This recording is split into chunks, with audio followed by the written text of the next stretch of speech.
Hello, everyone, and welcome to this webinar. I'm Francis Seeley from GlobalNet21, and this is one of the many webinars we do regularly over time. And today we're going to talk to Katrice Horsley about storytelling, because storytelling is really, really important. And incidentally, this is in our serious conversations across borders, where we look at how we can communicate across borders. So storytelling is really relevant. And we're going to talk about storytelling as Katrice sees it, how it can make changes in society, how it can make changes in ourselves by doing it. And I think it'll be very interesting. Anyhow, Katrice, thank you for doing this and welcome to the webinar today. Can I start by asking you, can you tell us, first of all, a little about yourself and your background? Okay, well, firstly, thank you very much for inviting me.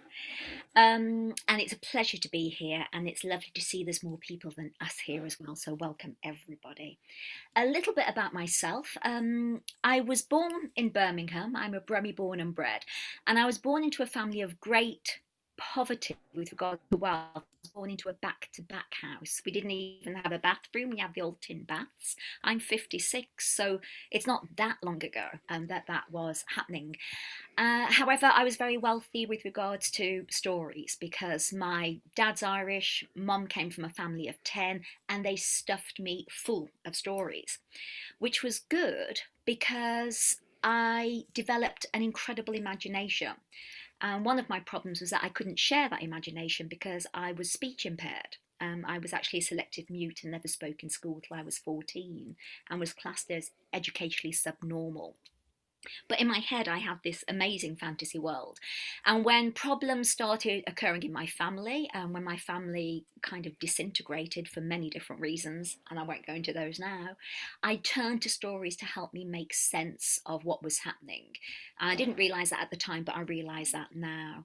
I started working with children as a play worker when I was about 16 as a volunteer, and found I actually had a bit of a flair for telling stories. By that time, I'd found my voice. I think puberty hit my voice before it hit my body.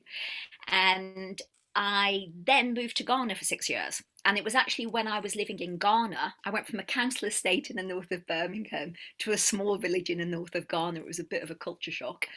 But it was when I was living in Ghana that I saw the potential of stories. The stories were not fossilized in books, they were living, breathing creatures walking through villages and helping people come together, make sense of their worlds, and share vital information.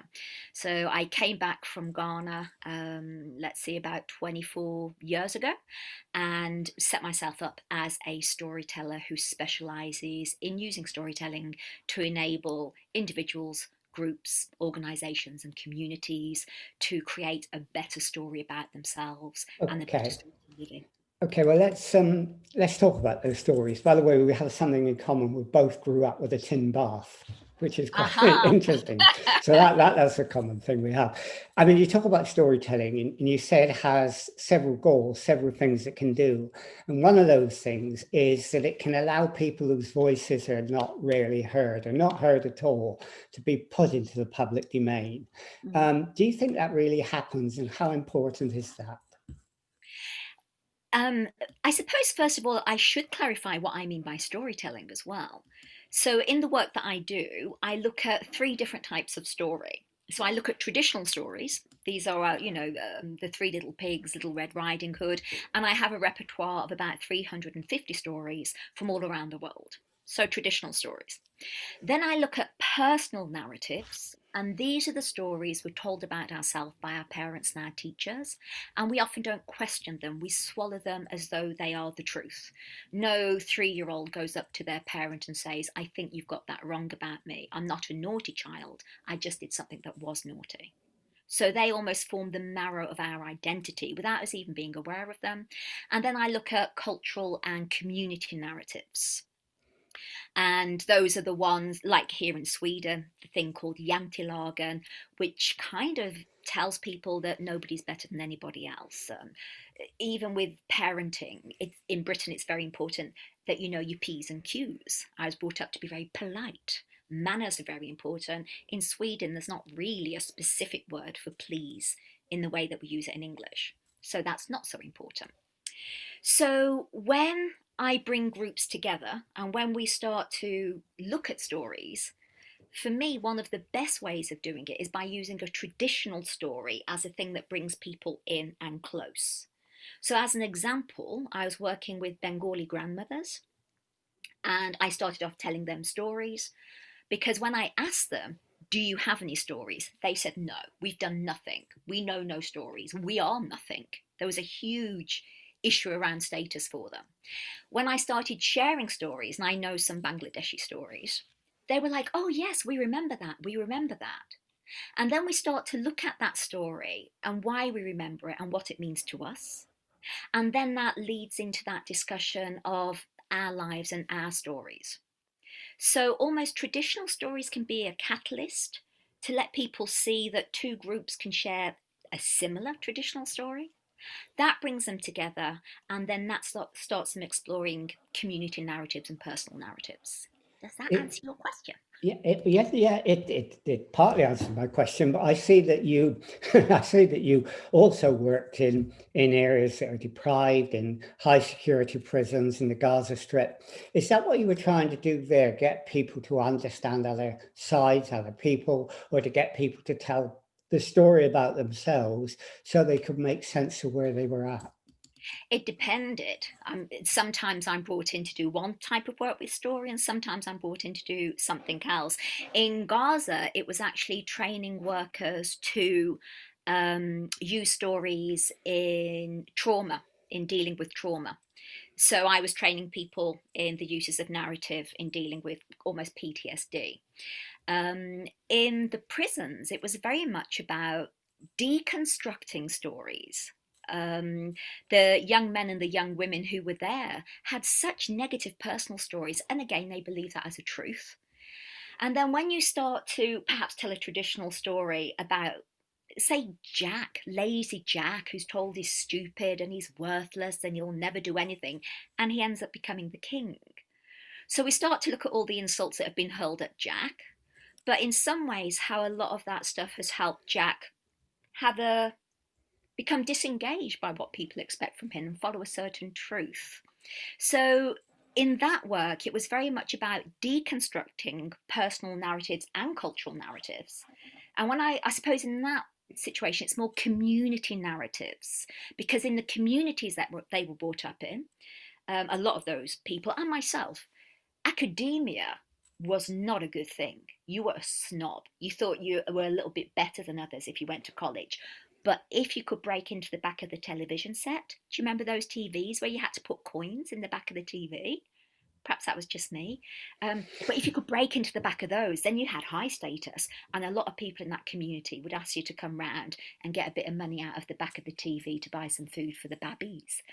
So it was deconstructing stories, because you can't really understand the stories of others without, I think, deconstructing your own and finding out where your beliefs come from.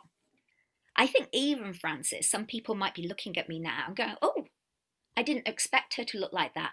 Oh, is that professional? Is that a professional look? And what does professional mean? Because in one culture, it will mean one thing, and in another, it will mean something else. But those stories, they make us engage in such a specific way without us even realizing it. And I think we But need to be mindful of that to meet others. But engage with who? I mean, I notice you've got a site called Narrative4Change, Yeah.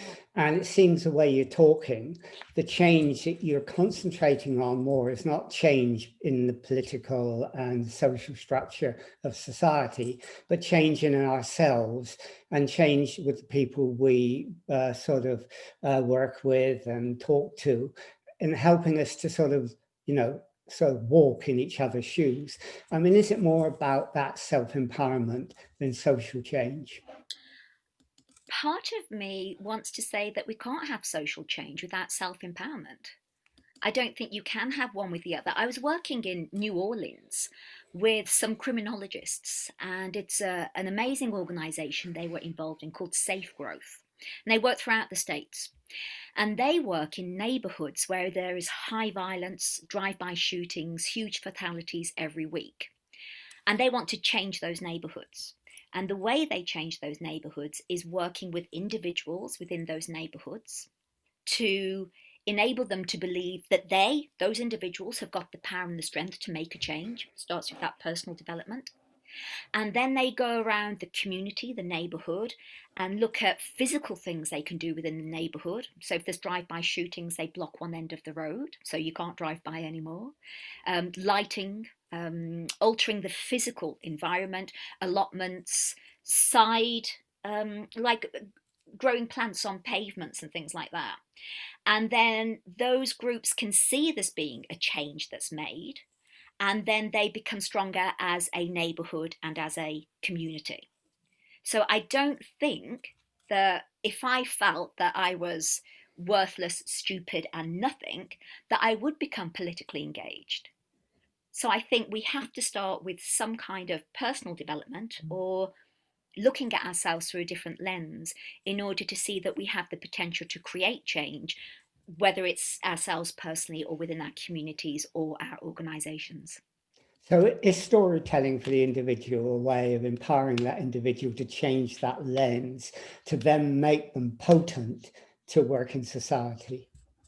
I think so, absolutely. Even if, and it might be really slow, with some people it might be quite fast, or even within an organisation it might be quite quick, because each person goes, oh, I never looked at it that way. With other people, sometimes we hold on to negative stories about ourselves because at least we know the negative. And thinking that you can change and that you can step out into life, that's scary because you don't know where that might lead you. So, yes, it's about altering perspectives. Yes, it's about altering the lens, but sometimes it might not always lead to change. But it might lead to change in you as an individual. And that is important in its own right, isn't it, to be able to do that? But how do you consider yourself? I mean, you talk about storytelling, but if you are going to get a person to make their storytelling have an impact, they need an audience, they need someone to tell that story to. So do you consider yourself as a sort of moderator and networker in order to get people, first of all, to know how to tell stories, and then to get them out to an audience that would find those stories useful? I like that question. In some ways, perhaps you were describing a little bit of what you did before we started. I would see myself as a similar role, a catalyst, somebody who enables people to make change. So yes, I perform on stage. I do perform on stage, but that was never my main drive. Somehow I ended up being an international storyteller. My main passion has always been working with people and working with communities. So that would be my main drive, enabling people to see the potential in themselves and the potential in their environments. But there is something more. It's not just about a personal thing. For me, it is about a community thing. It is about I aim high, I want everybody to somehow understand the negative impacts of the cultural narratives that we live in, and to become aware of those enough to challenge and change them. Okay, so if you are a catalyst, if you are a networker, how easy is it to find stories to tell? Do they come to you naturally? Do you sit back and they just appear? Or do you have to go out and work on that? Do you have to find the stories and encourage people to tell them? How do you get people to tell stories? Okay, so I'm going to come back to two things that you said, because I didn't answer that question before. But with regards to audience, people don't need an audience per se.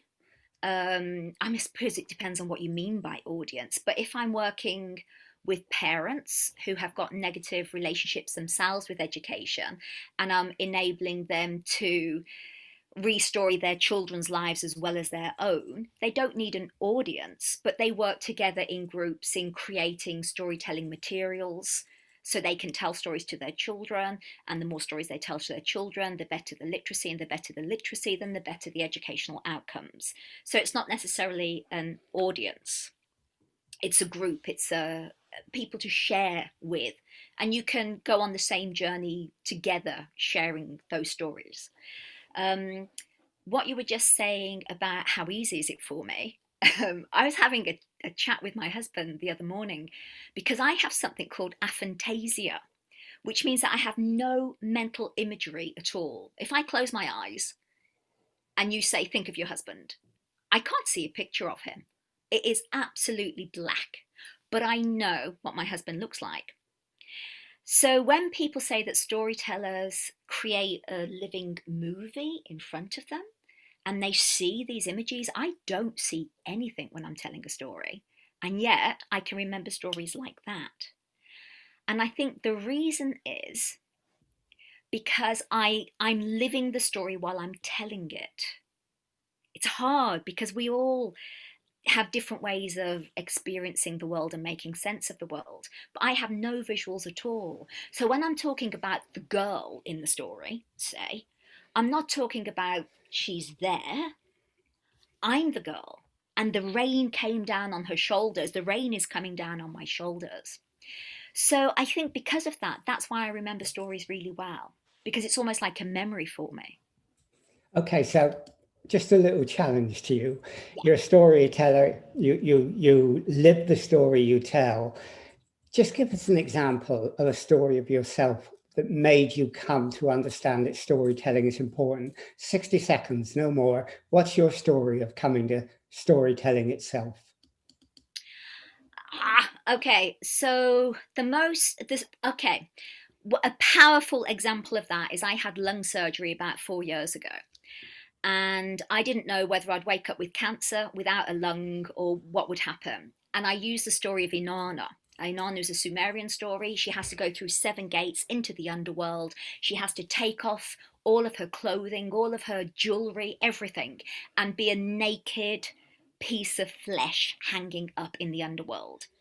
And that's how I felt, taking off my makeup, making sure that I didn't have oil on my body, getting ready for surgery, and being a naked piece of meat on a surgical table and not knowing what was happening and having no power whatsoever. But that story enabled me to find a pathway, a thread of meaning through what I was going through. And Inanna came back to life because she was remembered. And my husband was there afterwards calling my name. He called me back. He remembered me, remembered me. So stories can be used in incredibly powerful ways to help us make sense of stuff that we can't make sense of. Okay, so that's a story that helped you make sense of your Mm. life, but it's a story that can help others make sense of their lives. And lots of your stories you want to share. How do you find out the group you want to share it with? I mean, in traditional societies, you do it around a campfire, but today we're in a digital world, and you've got to find the right audience to share it with. So storytelling in the digital age is a new challenge. How do Mm. you do it? Oh, I think, there's a great book that's been written where he's calling us digi-oral. It's a digi-oral society that we live in now. I think there are vast opportunities. Unfortunately, we are inundated. You know, there's everybody's setting up podcasts, everybody's sharing stories, everybody's a storyteller. It's the zeitgeist. You see it in development, in organizational change, etc. For me, I don't want to hammer home what the story means to me. I want it to be open for people to interpret. So, on the podcast that I do, which is one of the ways I'm sharing storytelling, is I interview guests and ask them questions based on a narrative form. So, what's your story? Was it a rags to riches? Was it a hero on the quest? Who were your helpers? Who were your challenges? Who were the beasts that you had to conquer? So people start to realize that actually the main way we make sense of the world is through storytelling. It is not an entertainment, it is a way of making sense of our world. And then every third episode, I tell a traditional story that perhaps relates some way to the themes that have been shared by the guests. So I think I'm very much against somebody telling you a story and telling you exactly what it means, because they can't. They can say what it means to them, but they cannot say what it means to you. I'm very passionate about sharing stories and leaving them there for people to engage with in their own way. Because one of the powerful things about storytelling is we can all sit here and listen to one story and we will all imagine it in a totally different way. So there's a collectiveness about it, but an individualism about it as well. But I think digital technology provides huge opportunities. Yeah, so when you tell a story, whether it's around the campfire or whether it's digitally, you're saying, are you, it's not just what the story is, it's how you tell the story. The form is important and as the substance is. So there has to be a narrative. You have to create an appropriate narrative that people can relate to. How do you do that? There are different types of storytellers and there's different types of storytelling. There is your kitchen storytelling, like your grandmother used to tell you stories. There is the on-stage storytelling. There is the mythic storytelling. So we have to be clear about that before I can answer that question in a way. For me, one of the most powerful things with regards to creating an engaging story is that you have to be emotionally authentic. So I have heard nursery teachers saying, oh, he was a very angry wolf. He was very, very angry. That's not angry. That's patronizing. If we want our children to be emotionally literate, we have to be emotionally authentic. So I think there's something to do with emotional authenticity. I think there is something to do with the way you use your voice, rhythm, not that you're going to beatbox your way through it, but a certain rhythm, a certain cadence. We all know about iambic pentameter and the way those rhythms draw us in, enchant people.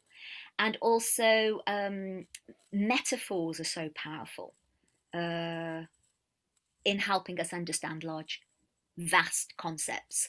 So I think there's something to do with emotional authenticity, using your voice effectively, and using different rhythms and paces, and then the use of metaphor and sensory language.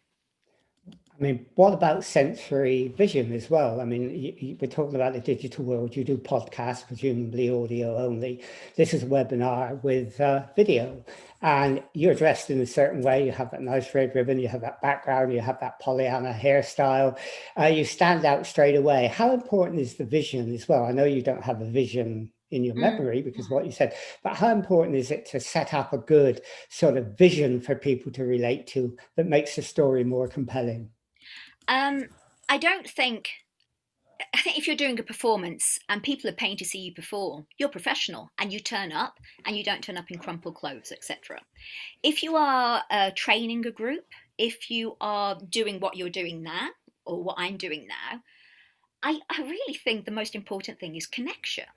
So the setup of your computer, you don't need a red backdrop. You know, you can have your books behind you, but please at least make sure your camera's clean.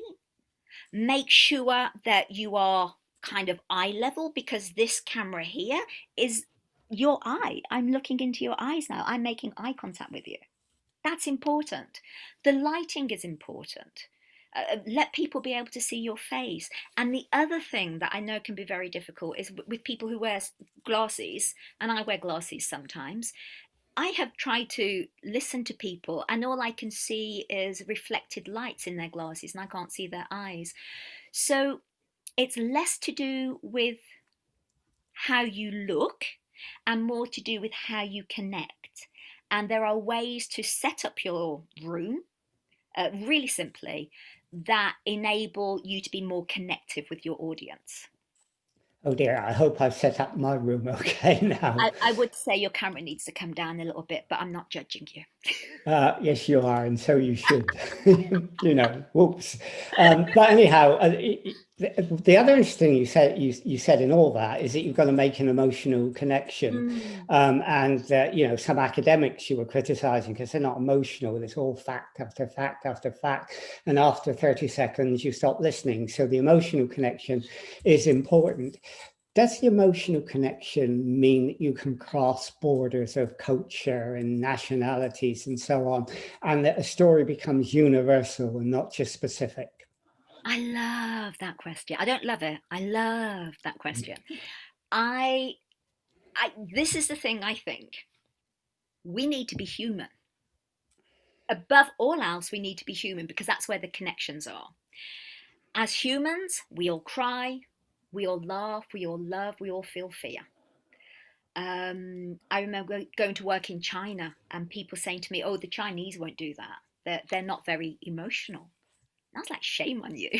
I think the Chinese do love and laugh and cry, etc.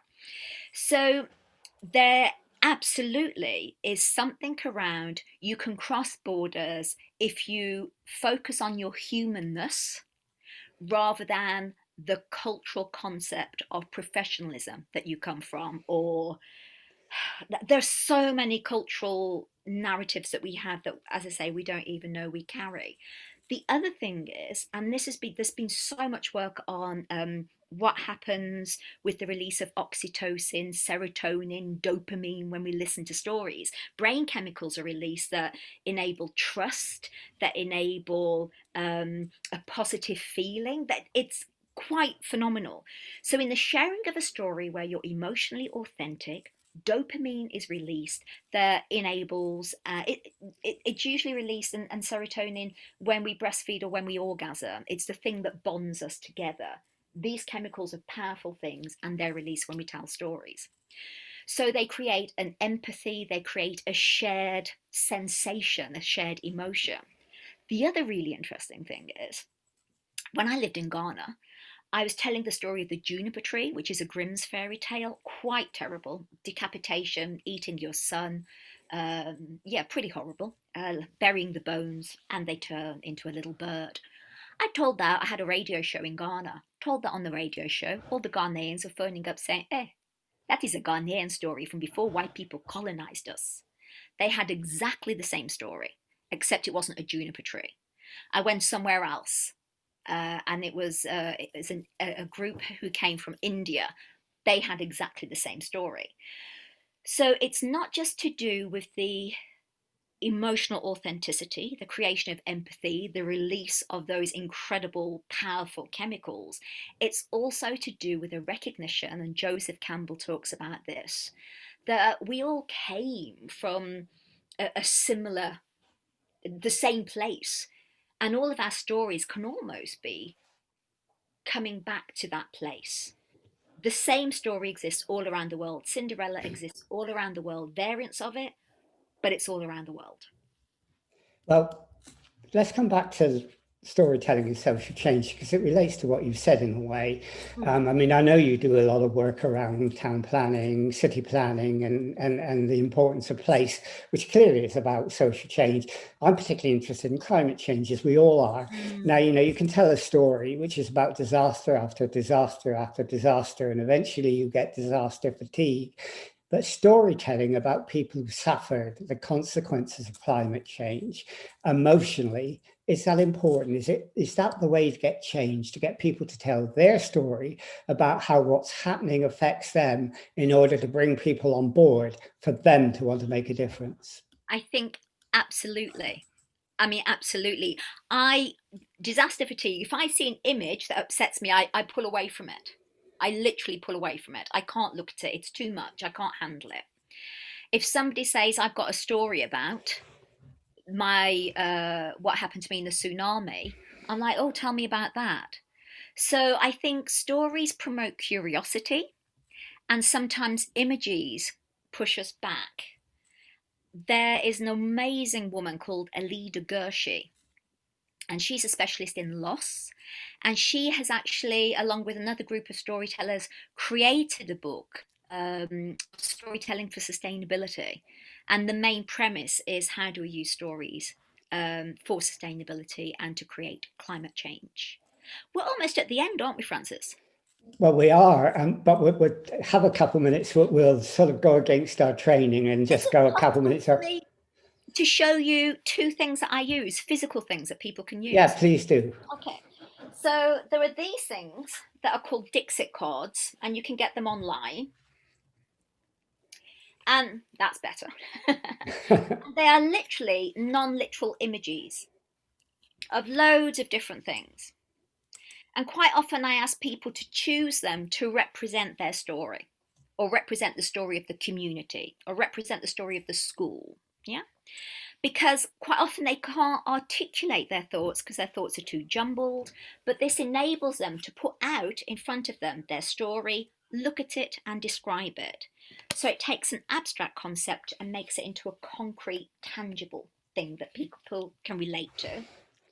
And the other thing that I use are strings or ropes. And I put a nut in one end and say that's the start of your story, and this is the end of your story. And I give them stones and leaves and twigs and scouring pads and various other things, and ask them to place those things upon the ribbon or the rope to start to relate their story.